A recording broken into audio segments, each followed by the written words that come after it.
Saya coba mendongkrong di atas batu ini untuk kemudian melihat bagaimana kemudian kepala naga raksasa yang diduga betapa membatu di sini.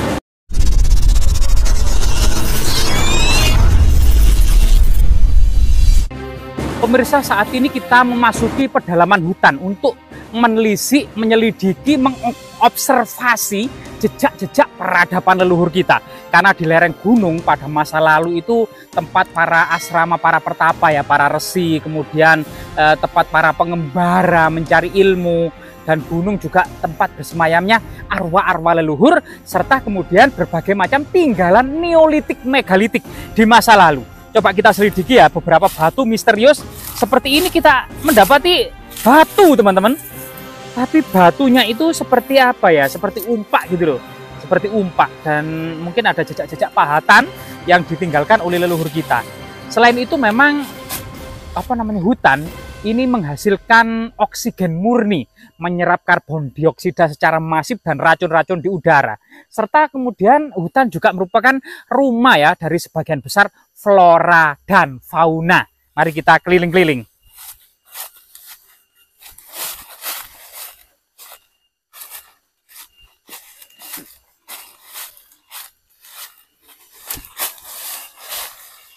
Berarti beberapa tumbuhan langka yang kita dapati seperti pakis hias ini ya, daunnya itu sangat hijau royo-royo dan sangat indah sebenarnya kalau ditaruh di dalam vas bunga gitu ya. Apalagi seperti ini ya, ini namanya talas itu, banyak talas. Dan talas-talas di sini itu sangat hijau.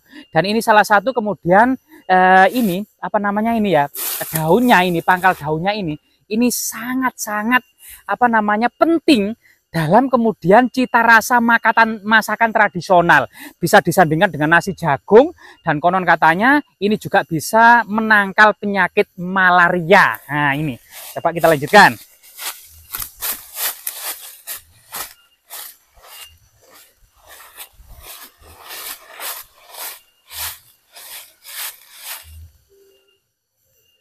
Jadi suasananya cukup asri ya, dan ini musim gugur karena puncak musim kemarau, daun-daun berguguran.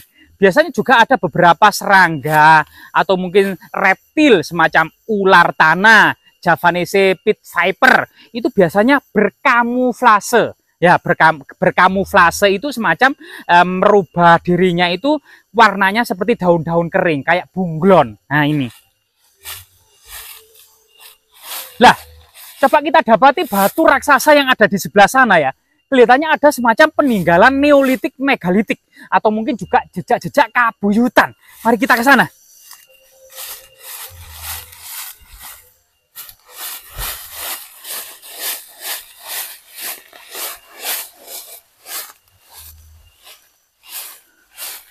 Jadi suasananya sangat indah gitu ya. Dan juga banyak pohon-pohon aneh ya. Semacam ini, kelihatannya ini itu tanaman kemuning yang biasanya itu untuk bakalan bonsai, itu banyak di sana juga ya. Bahkan memang flora yang ada di hutan ini tidak hanya untuk mengobati malaria.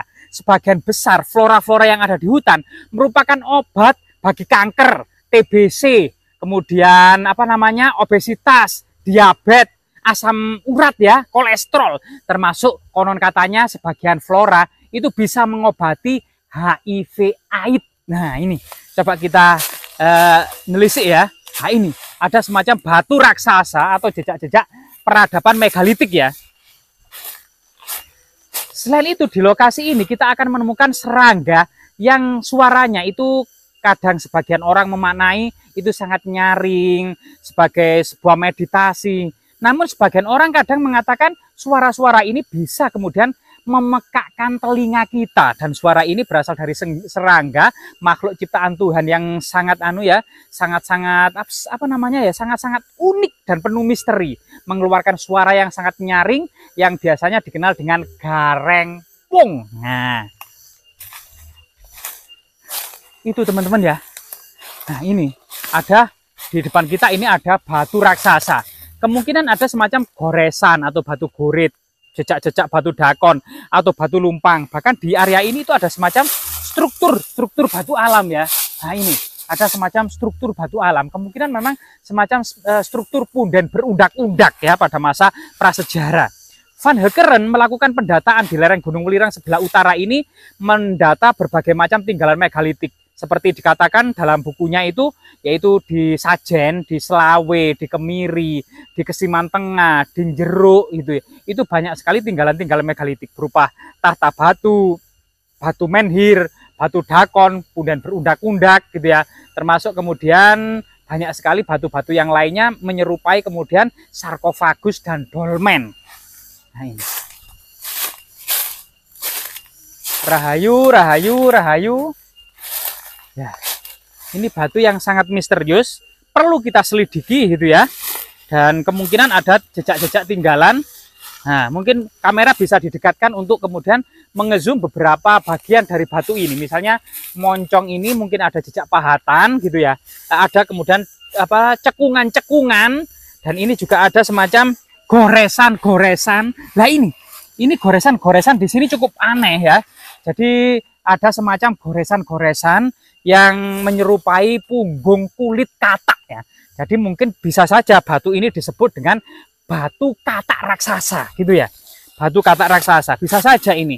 Karena memang bentuknya memang seperti katak raksasa. Apalagi kalau dari samping sini ini malah mirip sekali dengan katak raksasa, ada matanya gitu ya, dan punggungnya di sinilah penuh dengan apanya sisik-sisik yang kasar. Mungkin kamera bisa lebih mendekat untuk kemudian melihat dan mengezoom bagian dari punggung katak raksasa. Apalagi kamera dari sini ya, untuk disorot ke sana malah mirip sekali dengan katak bedindang atau katak bengkong ya. Katak bengkong itu yang kulitnya kasar, yang ini juga merupakan simbol dari keilmuan Jawa kuno. Konon katanya katak bengkong ini kalau dilontarkan dari tempat yang sangat tinggi ke bawah, ini tetap kulitnya itu bisa bertahan gitu ya. Ada ya di film apa namanya di Tiongkok itu ada semacam film itu loh, apa namanya itu ada ilmu yang menyerupai katak gitu ya, yang melawan waktu itu anggota geng kapak Mira itulah atau apa itulah, dan di mana itu ada salah satu kemudian banyak sekali memang seperti Tai Chi yang ada di Tiongkok ya. Coba kita selidiki lagi, kemungkinan memang di area ini itu banyak tinggalan-tinggalan peradaban Neolitik megalitik. Bahkan dikisahkan oleh cerita tutur yang berkembang di masyarakat, ada semacam di lokasi ini kepala ular naga raksasa yang membatu. Karena pada masyarakat prasejarah itu ya, itu mengenal ada dunia atas, ada dunia bawah. Dunia atas dikenal dengan dunia yang sangat terang benderang, matahari, burung elang. Sedangkan dunia bawah ini dikenal dengan dunia yang penuh dengan gelap gulita. Diidentikan dengan hewan-hewan mitologi seperti katak, kemudian buaya, kura-kura, dan ular naga. Coba kita ke arah sana ya. Dan di sini lokasi ini banyak sekali kemudian tales ya, yang ini merupakan sayuran yang mungkin beberapa hari ke depan kita akan mengambilnya untuk sayuran. Nah, ini.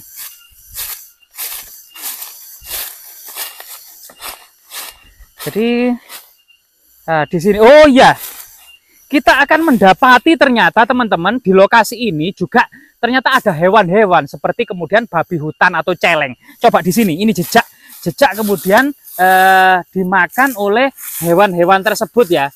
Jadi ini sebenarnya tanaman talas yang ada di lokasi ini, namun bekas giginya ini kita coba kemudian mengambil sebuah analisa, termasuk kemudian korelasi bahwasanya ini adalah digali oleh hewan.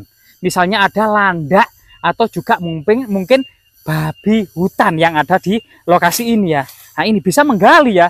Kalau kemudian digali terus lama-lama tanaman ini habis di hutan ini ya. Nah, ini coba kita telusuri terus.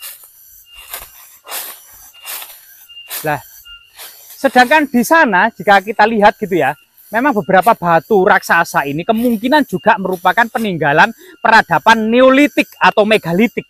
Batu-batu besar itu ada yang menyerupai kepala buaya, ada yang kura-kura raksasa, mungkin juga kura-kura penyu purba yang membatu ya pada masa lalu ya. Nah, terutama pada masa es. Lah, di sana ada semacam meja batu atau dolmen dan sebuah batu menhir. Dan meja dolmen atau meja persajian ini pada masa prasejarah, dan menhir ini merupakan lambang kesuburan ya, termasuk kemudian lambang bersemayamnya arwah-arwah leluhur. tempat mengikat binatang kurban gitu ya, merhin. Selain itu memang sebagai pemujaan kepada kemudian semacam arwah-arwah nenek moyang. Nah ini.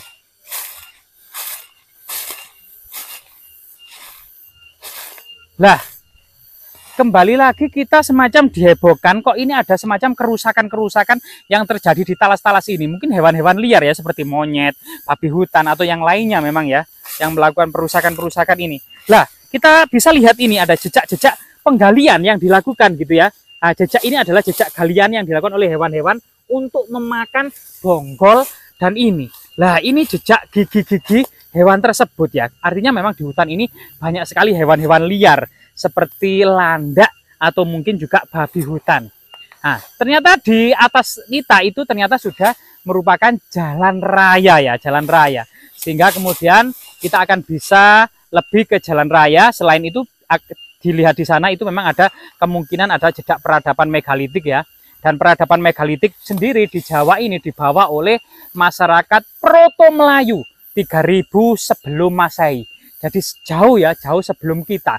Jika kita tahun 2000 ditambah 3000, 5000 tahun yang lalu peradaban orang-orang Proto Melayu ini membawa peradaban batu besar, Neolitik, Megalitik, Menhir, Dormen, dan lain sebagainya. Ini kemudian migrasi besar-besaran dari Pulau Sumatera menuju Jawa. Dan pada masa sekitar 3000 sebelum Masehi itu diduga memang sebagian Pulau Jawa, Kalimantan, dan Sumatera ini masih menyatu. Dan migrasi kedua itu berasal dari Taiwan, Filipina, sampai kemudian menuju ke Sulawesi. Nah, di sana memang seperti di Toraja, itu kemudian masih banyak kemudian peradaban Neolitik Megalitik yang masih berkembang saat ini, yang dikenal dengan the living megalithic tradition ya, ke peradaban-peradaban megalitik di sana. Nah, coba kita naik ya. Nah, ini kita menaiki gunung.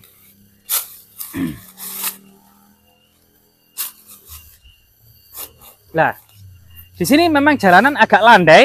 Kita akan bisa kemudian lebih menaik. Kita lihat jalanan di sini memang sudah dicor ya, lebar sekitar 8 meter dan ini cukup lebar dan memang suasananya sangat sepi karena jalan ini sebenarnya jalan alternatif untuk menghubungkan dua desa.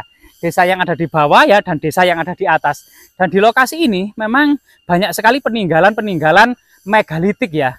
Misalnya di sebelah bawah sana ada namanya wisata Kedung Kelura. Ternyata kita mendapati batu gurit, batu dakon, bahkan semacam altar, termasuk kemudian ada semacam umpak batu, fragmen batu batah kuno itu juga ada banyak. Sehingga kemudian diperkirakan memang peradaban yang ada di lokasi ini itu sangat panjang waktunya.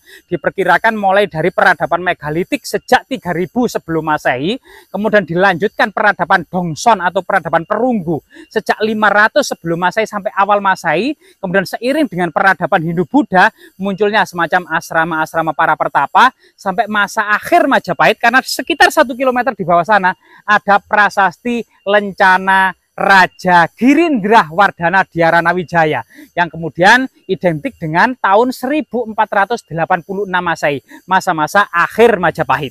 Coba kita di bawah sana teman-teman. Nah ini.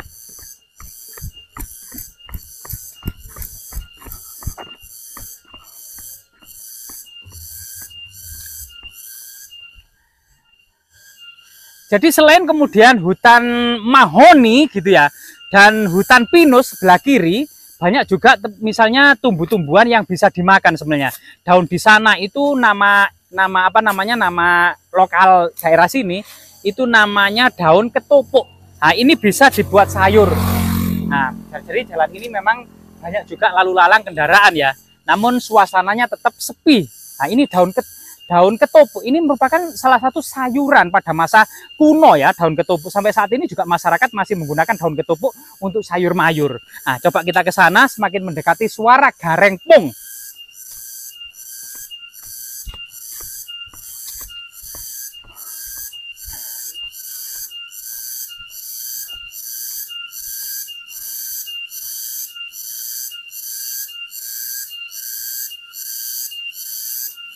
Jadi di depan kita ini siapa sangka ya, memang mirip dengan semacam Godzilla yang ada di Jepang dalam serial film anak-anak. Namun sebenarnya kemungkinan memang ini juga simbol dari peradaban prasejarah yang sebenarnya mungkin pada masa lalu batu alam yang terbentuk seiring dengan terbentuknya Gunung Welirang sekitar 60 juta tahun silam. Tapi seiring waktu dan berjalannya waktu, banyak sekali kemudian budaya-budaya yang ada di atasnya. Seiring dengan perkembangan masyarakat, manusianya, dan karena Pulau Jawa ini mengajarkan 1,5 juta tahun pengalaman hidup manusia. Sehingga kemudian batu-batu besar terkadang kemudian menjadi semacam situs-situs pemujaan pada masa prasejarah ataupun situs-situs kabuyutan pada masa kuno, terutama pada masa Kerajaan Majapahit.